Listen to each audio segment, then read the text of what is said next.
বিশ্বকাপ ফুটবলের উন্মাদনায় আবারও আলোচনায় ল্যাটিন পপ তারকা শাকিরা। ওয়াকা ওয়াকা ও লা লা লা গানের মাধ্যমে বিশ্বকাপের সঙ্গে ওতপ্রোতভাবে জড়িয়ে থাকা এই শিল্পীর সঙ্গে বাংলাদেশেরও রয়েছে এক আবেগঘন স্মৃতি।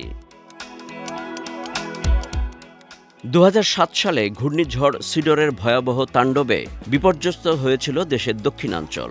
সে সময় জাতিসংঘের শিশু তহবিল ইউনিসেফের বৈশ্বিক শুভেচ্ছা দূত হিসেবে ৩ দিনের সফরে বাংলাদেশে আসেন শাকিরা। ১৬ ডিসেম্বর রাতে ঢাকায় পৌঁছে তিনি দ্রুত সিডর আক্রান্ত এলাকায় যান এবং ক্ষতিগ্রস্ত মানুষের জীবনযাত্রা কাছ থেকে দেখেন।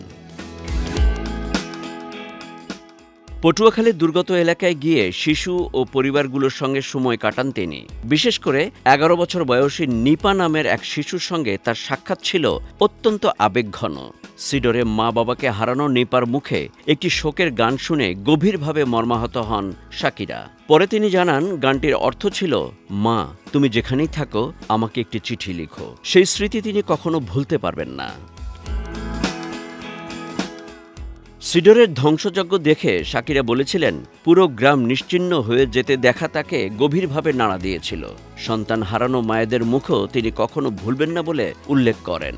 তবে ধ্বংসস্তূপের মাঝেও শিশুদের হাসি, গান আর ভবিষ্যৎ স্বপ্ন তাকে আশাবাদী করেছিল। সফরকালে তিনি রাজশাহীতে ইউনিসেফের একটি প্রকল্প পরিদর্শন করেন। বাংলাদেশ ছাড়ার আগে আন্তর্জাতিক সম্প্রদায়ের প্রতি দেশের শিশুদের পাশে দাঁড়ানোর আহ্বান জানান শাকিরা। বিশ্বকাপের আলোচনার মাঝে তাই আবারও স্মরণ করা হচ্ছে মানবিক এই শাকিরাকে, যিনি একসময় বাংলাদেশের মানুষের দুঃখে কেঁদেছিলেন।